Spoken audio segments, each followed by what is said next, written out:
네, 오늘 우리에게 주시는 하나님 말씀, 우리 어제 보았던 본문 다시 한번 보겠습니다. 구약성경 사무엘하 8장 9절부터 18절까지 말씀입니다. 네, 저와 함께 천천히 읽어보겠습니다. 하맛 왕 도이가 다윗이 하닷에셀의 온 군대를 쳐서 무찔렀다 함을 듣고 도이가 그의 아들 요람을 보내 다윗 왕에게 문안하고 축복하게 하니 이는 하닷에셀이 도이와 더불어 전쟁이 있던 터에 다윗이 하닷에셀을 쳐서 무찌름이라. 요람이 은그릇과 금그릇과 놋그릇을 가지고 온지라. 다윗 왕이 그것도 여호와께 드리되 그가 정복한 모든 나라에서 얻은 은금 곧 아람과 모압과 암몬 자손과 블레셋 사람과 아말렉에게서 얻은 것들과 소바왕 르홉의 아들 하닷에셀에게서 노력한 것과 같이 드리니라. 다윗이 소금 골짜기에서 에돔 사람 18,000명을 쳐 죽이고 돌아와서 명성을 떨치니라. 다윗이 에돔에 수비대를 두되 온 에돔에 수비대를 두니 에돔 사람이 다윗의 종이 되니라. 다윗이 어디로 가든지 여호와께서 이기게 하셨더라. 다윗이 온 이스라엘을 다스려 다윗이 모든 백성에게 정의와 공의를 행할세.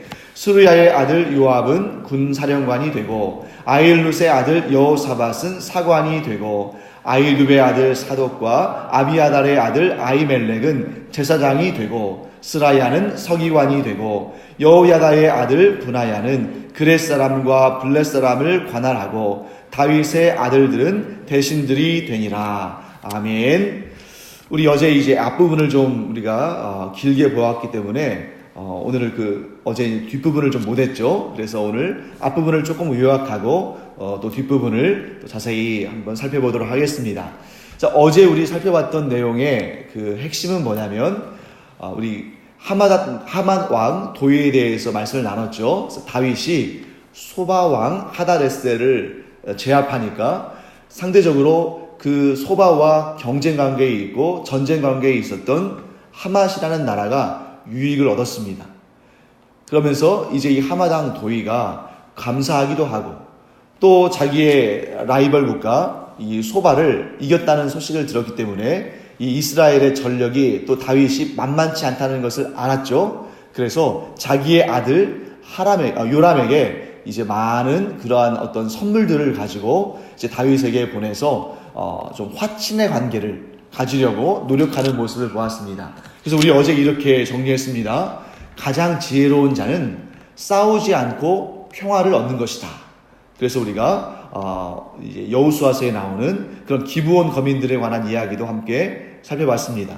그래서 하맛 왕 도이는 기브온 사람들처럼 지혜롭게 다윗과 또 이스라엘과 화친을 맺음으로 말미암아 자신의 생명도 구했고 또 백성들과 나라도 보존할 수 있었던 그런 지혜로운 정책을 펼쳤다는 것을 살펴봤습니다. 자, 이제 오늘 다시 다윗에게로 돌아오도록 하겠습니다.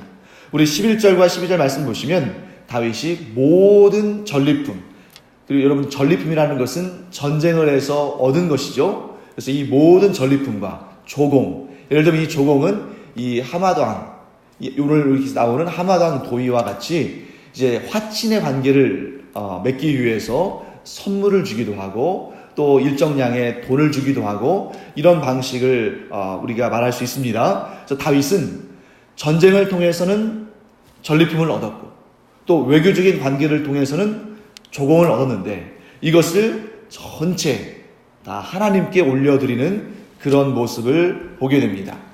그래서 여기 언급되어 있는 나라들이 있죠. 뭐 블레셋이든 뭐 아람이든 모압이든 암몬이든 또 소바도 포함되죠. 자, 이런 나라들과는 전쟁을 벌여서 그 전쟁의 승리를 통해서 전리품을 얻었습니다.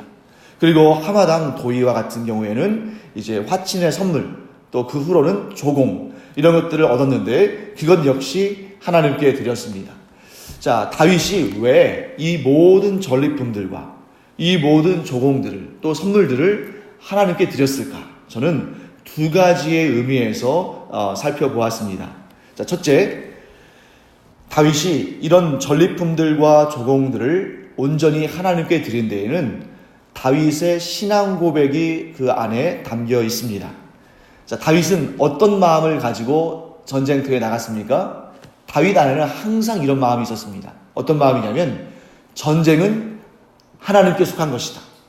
비록 내가 하나님의 세워주신 왕으로서 전쟁을 지휘하고 이스라엘의 군사들을 이끌고 전쟁터에 나가서 열심히 싸우지만 그러나 이 모든 전쟁의 결과는 하나님의 손에 달려있다 하는 그런 믿음을 가지고 전쟁터에 나간 것입니다. 자, 물론 여러분, 다윗도 또 이스라엘 군사들도 열심히 싸웠겠습니까? 아니면 대충 했겠습니까? 열심히 싸웠겠죠. 그런다고 생각해 보세요, 여러분. 전쟁터에서 다윗과 이스라엘 백성들만 열심히 싸웠겠습니까? 그 상대가 되는 블레셋, 아람, 모압, 암몬 이런 나라들의 왕과 그런 나라들의 백성들도 정말 자기의 생명을 내걸고 열심히 싸우지 않았겠습니까? 전쟁터에서 열심히 싸우지 않는 사람들은 없는 것입니다. 그럼에도 불구하고 하나님께서 다윗이 나가는 곳마다 이스라엘이 전쟁하는 곳마다 승리를 주셨습니다. 그건 무엇을 의미합니까? 그 전쟁에 하나님께서 개입하시고 하나님께서 역사하시고 하나님께서 승리를 주셨다는 것을 우리는 알 수 있습니다. 그러므로 다윗은 이렇게 신앙 고백하는 거죠. 물론 내가 이스라엘의 왕으로서 열심히 나가서 싸웠고 또 이스라엘의 군사들도 최선을 다해서 생명을 걸고 싸웠지만 결국 전쟁은 하나님께 속한 것이고 이 승리는 하나님께서 주신 것이다. 자, 이것이 바로 전쟁을 향한 전쟁 가운데 있는 다윗의 신앙 고백인 것입니다. 그래서 이 다윗의 신앙 고백을 우리가 분석을 해보면 다윗은 끝까지 하나님을 왕으로 섬기고 자기 자신은 하나님의 종이라고 여겼습니다. 그래서 종은 맡은 바 역할을 충성되게 할 뿐이나 그 승리와 영광은 누구에게 속한 것이다? 왕이시고 주인이신 하나님께 속한 것이다 하고 신앙 고백을 합니다. 사랑하는 성도 여러분, 여러분과 제 안에도 이와 같은 신앙 고백이 있기를 간절히 축원합니다. 우리가 열심히 일하고 열심히 사업하고 열심히 공부하고 열심히 또 교회에서 봉사해야겠죠. 하나님께서 우리에게 맡겨주신 사명입니다.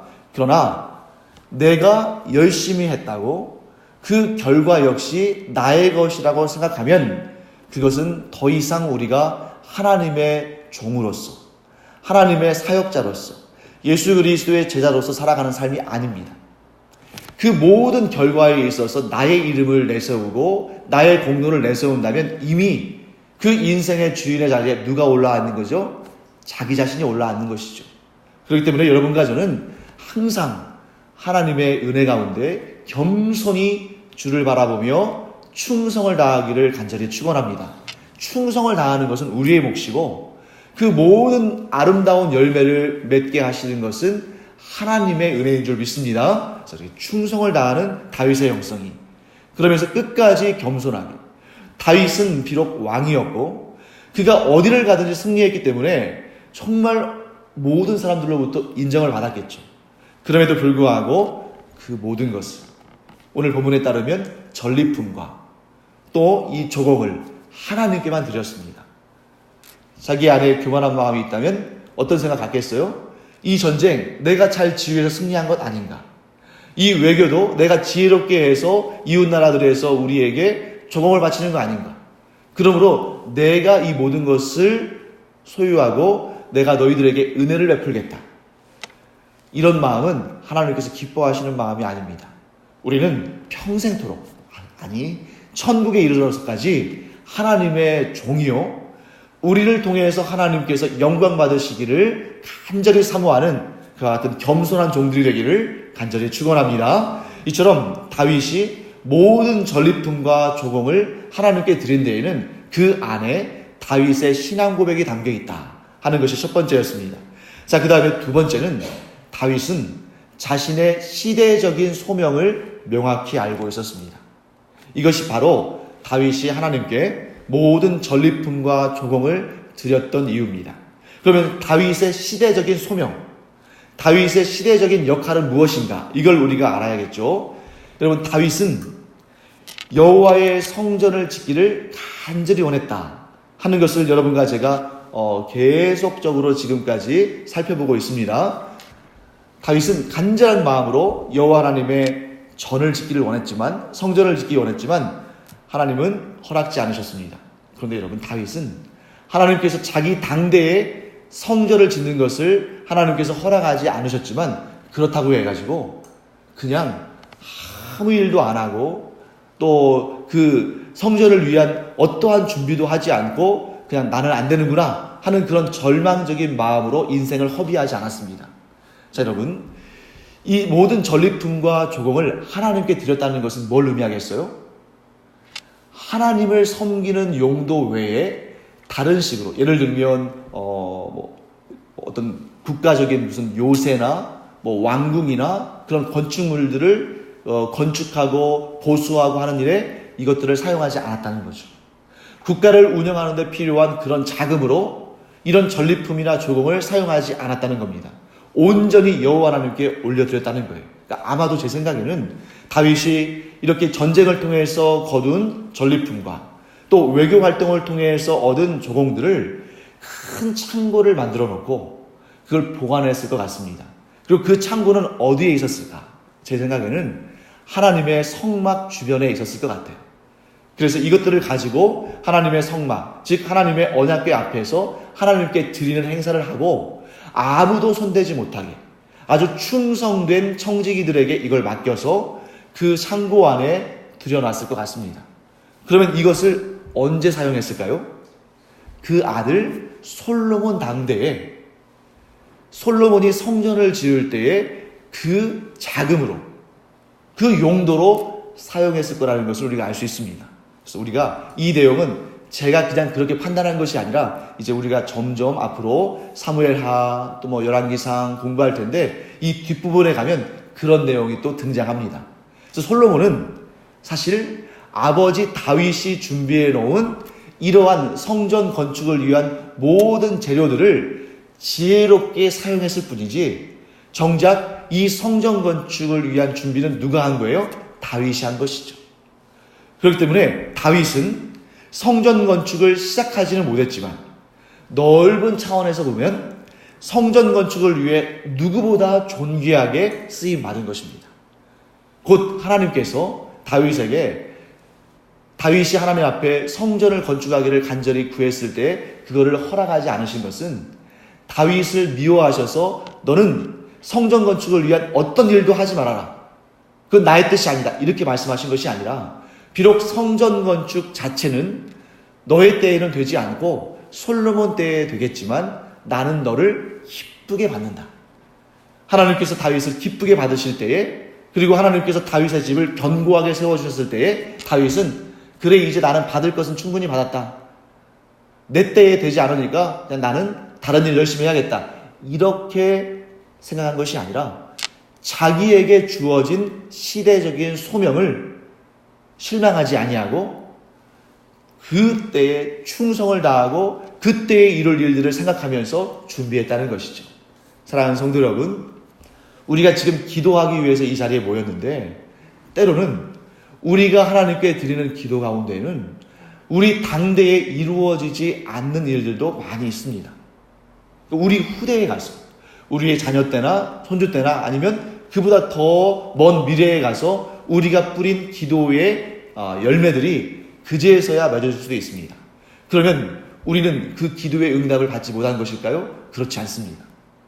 우리가 지금 기도하는 그것이 하나님께서 들으시고 응답하시기로 작정하셨다면 아직 우리 눈에 보이지 않고 아직 우리의 손에 잡히지 않는다 할지라도 이미 응답받은 것이라고 볼 수 있습니다. 그렇기 때문에 우리는 때로는 씨를 뿌리는 역할만 하고 그 열매는 우리의 후대에 얻을 수 있을지 모르지만 그럼에도 불구하고 우리 시대의 이 시대적인 소명을 또 이 기도자의 소명을 잘 감당하는 여러분과 제가 되기를 간절히 축원합니다. 이것은 우리 당대에만 그런 것이 아니죠. 우리도 우리의 조상들, 우리의 선배들이 정말 눈물로 씨를 뿌린 그 기도의 씨앗들로 인해서 오늘 우리가 수고하지 않고 우리가 하나님 앞에 또 구하지 않은 것들도 많이 누리고 있지 않습니까? 이것이 바로 시대적인 소명을 감당하는 자의 성실함입니다. 내가 내 당대에 얻지 못한다고 해서 그냥 방치하고 아무 일도 안 하고 무력하게 있는 것이 아니라 이 일이 언제 열매 맺지 모르지만 나는 기도하리라. 이 시대에 내가 이 마음을 품은 것도 하나님이 주신 그런 감동인데 비록 내가 그 열매를 먹지 못한다 할지라도 나는 이 씨를 뿌리고 하나님께서 행하신 놀라운 역사들을 기대하리라. 이런 마음을 가지고 기도하며 하나님의 일에 힘쓰는 여러분과 제가 되기를 간절히 축원합니다.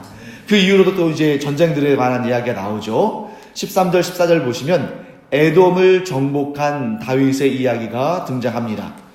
13절 보시면 다윗이 소금골짜기에서 에돔 사람 18,000명을 죽였다라고 되어 있죠. 그리고 이 전쟁으로 인해서 다윗이 명성을 떨쳤다 하는 내용도 언급되어 있습니다. 자, 왜 이 전쟁을 통해서 다윗이 명성을 떨쳤을까? 두 가지로 해석할 수 있겠죠. 첫째는 에돔 사람 18,000명을 죽일 정도라면 굉장히 규모가 큰 전투였을 가능성을 보게 됩니다. 그러니까 규모가 큰 전투였기 때문에 주변 나라들도 다 주목하고 있었겠죠. 그때 하나님께서 다윗과 함께 하심으로 이런 놀라운 전쟁의 승리를 거두게 하셨습니다. 그래서 다윗의 명성이 떨쳐진 것이죠. 또 한 가지 이유는 저는 이렇게 생각했습니다. 여러분, 이 소금골짜기는 사해 남부에 있는 정말 험악한 지형이에요. 그런데 이 지역은 사실 이스라엘 땅이 아니고 이제 에돔의 그런 영역이죠. 그러니까 이 지형적인 그러한 상황에서 다윗에게 매우 불리한 전쟁인 것입니다. 다윗에게 불리한 지형적인 그런 열악한 환경임에도 불구하고 하나님께서 다윗과 함께 하심으로 이 전쟁에서 다윗이 승리했습니다. 자, 큰 규모의 전쟁, 또한 더 불리한 환경 속에서의 전쟁이지만 하나님께서 승리를 주셨을 때 이 놀라운 승리로 말미암아 사람들의 주목을 더 받았겠죠. 또 더 인정을 받았을 것입니다. 여러분, 여기에서 매우 중요한 사실을 우리는 깨달아야 됩니다.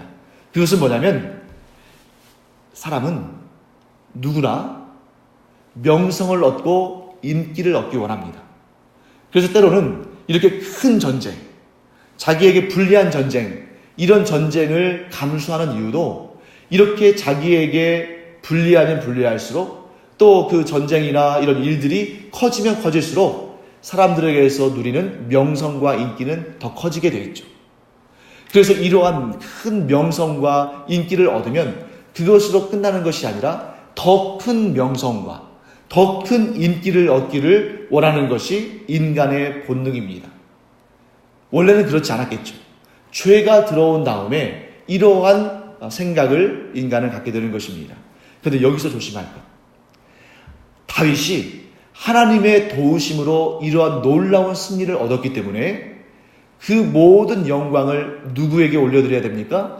하나님께 올려드려야 되는데, 그런데 사람이 명성과 인기의 유혹에 취하면 최악의 상황에 어떻게 되는 것이죠? 하나님께 올려드려야 할 영광을 자신이 가로채는 것입니다.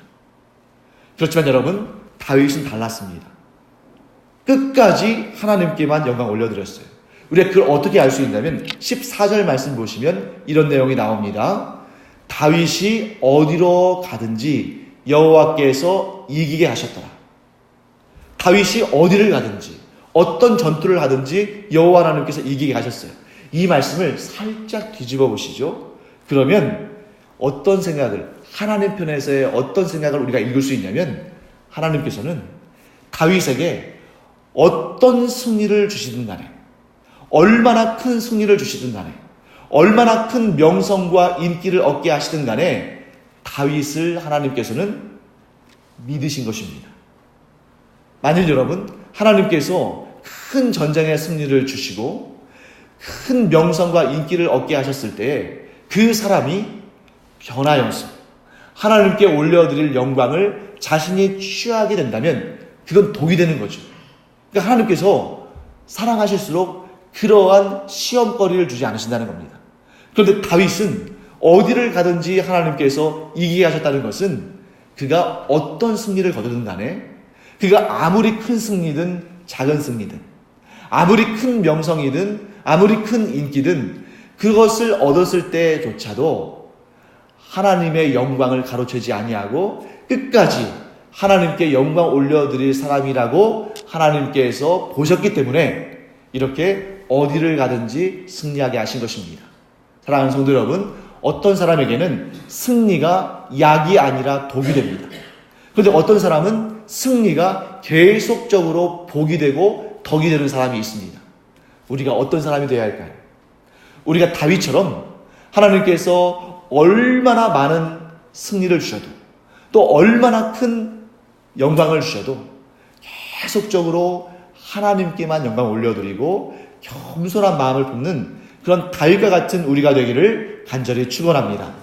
우리가 이렇게 다윗의 형통함을 보면서 몇 가지 이렇게 정리할 수 있는 내용이 있기 때문에 제가 3가지로 정리를 하고 말씀을 좀 맺도록 하겠습니다.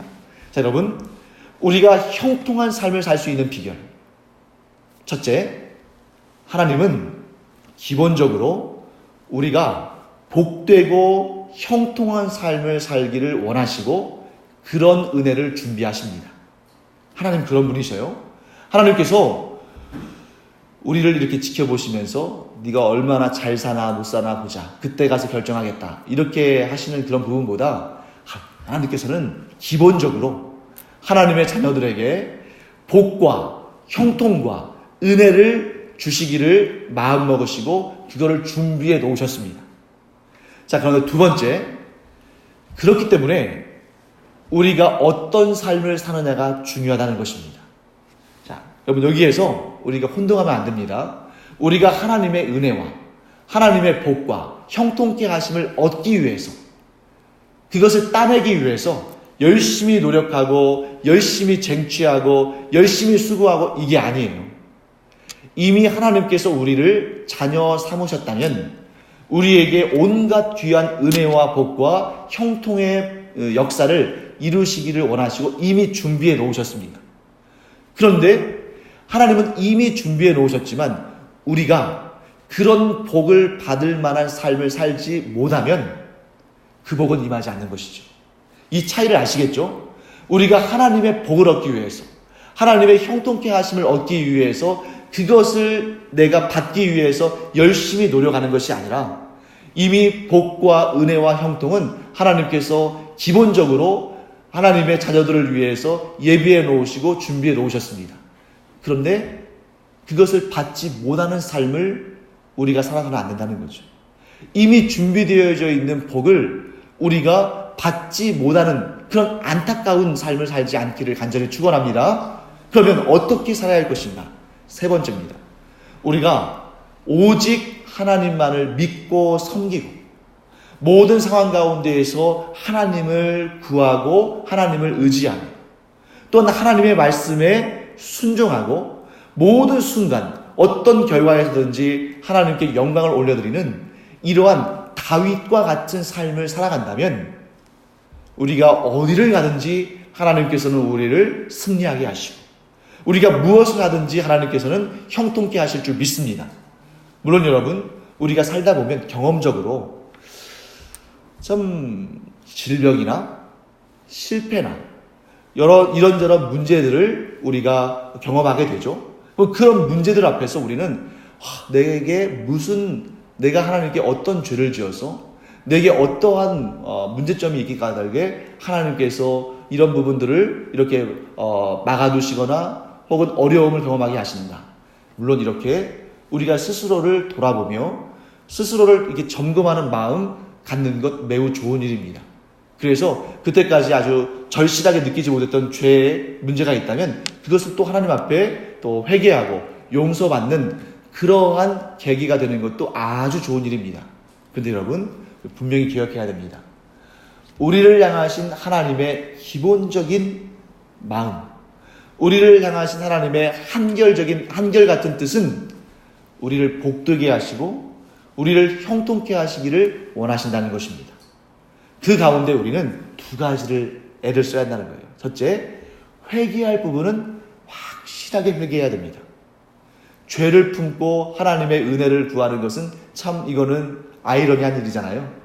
그렇기 때문에 우리는 죄의 부분에 있어서는 아주 확실하게 하나님 앞에 고백하고 회개함이 있어야 됩니다. 자, 그 다음에 그걸로 그치는 것이 아니에요. 두 번째, 우리가 하나님을 믿고 우리에게 선을 베푸시는 하나님을 믿고 하나님의 말씀에 순종하는 삶을 항상 우리는 이루어가야 됩니다. 그래서 우리의 삶 가운데 이 두 가지가 항상 함께 있기를 바랍니다. 첫째는 뭐예요? 하나님 앞에 우리가 겸손히 우리의 죄를 돌아보며 회개하는 마음으로 살아가는 것. 또 한 가지는 무엇입니까? 우리를 향하신 하나님의 뜻을 우리가 열심히 깨달아 알고 그 말씀에 순종하며 살아가는 것. 이 두 가지가 우리 안에 늘 있다면 우리는 다윗처럼 하나님의 은혜와 복과 형통의 삶을 살아가는데 전혀 지장이 없을 거예요. 하지만 이 두 가지가, 즉 회개의 삶과 순종의 삶이 우리 가운데 있지 않다면 우리는 이 다윗의 삶을 기대하기가 어려울 것입니다. 사랑하는 성도 여러분, 마지막으로 이 한 말씀을 드리고 마치겠습니다. 우리가 회개할 죄가 있을 때 주저하지 아니하고 하나님 앞에 솔직히 토로하고 자복하고 회개하면 막혔던 형통이 뚫리게 될 줄 믿습니다. 뿐만 아니라 우리가 하나님을 믿음으로 말미암아 하나님께서 우리에게 주신 그 말씀들을, 하나님의 뜻을 깨달아 알고 그 말씀에 순종하며 살아갈 때 하나님은 다윗에게 행하신 것처럼 우리가 어디로 가든지 이기게 하시고 우리가 무엇을 하든지 형통하게 하실 줄 믿습니다. 너무나 단순한 이 두 가지 원리, 이 두 가지 원리가 우리를 복의 사람으로, 형통의 사람으로 만들어갈 줄 믿습니다. 기도하겠습니다. 하나님, 주님의 은혜를 감사드립니다. 다윗이 어디를 가든지 승리하고 무엇을 하든지 형통했던 그 두 가지 비결을 저희가 이 시간에 살펴보았습니다. 하나님, 죄를 품고는 하나님 앞으로 가까이 나아갈 수 없으므로 하나님, 우리 안에 죄가 있다면 언제든지 즉각적으로 하나님 앞에 엎드려 회개하고 회복되게 하여 주시옵시고, 또한 우리가 하나님을 믿음으로 말미암아 하나님의 말씀을 기쁨으로 순종함으로 지켜 행함으로 하나님의 은혜와 복을 충만히 누리는 그러한 복된 사람들 되게 하여 주시옵소서. 감사드리며 예수님의 이름으로 축복하며 기도합니다. 아멘. 이제는 우리 주 예수 그리스도의 은혜와 하나님 아버지의 무한하신 사랑과 성령의 감동, 감화, 위로, 교통하심이 이 시간 다윗과 같이 하나님 앞에 자기의 죄는 자복하고 회개하며 또한 하나님의 말씀은 끝까지 충성되이 지켜 행하는 그러한 삶의 영성이 있기를 원하는 주님의 사랑하시는 자녀들 위해 이제로부터 영원토록 함께 있을지어다. 아멘.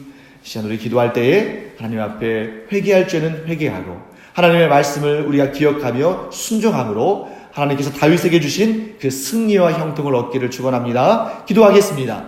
하나님 아버지, 주님의 은혜를 감사드립니다. 이 시간도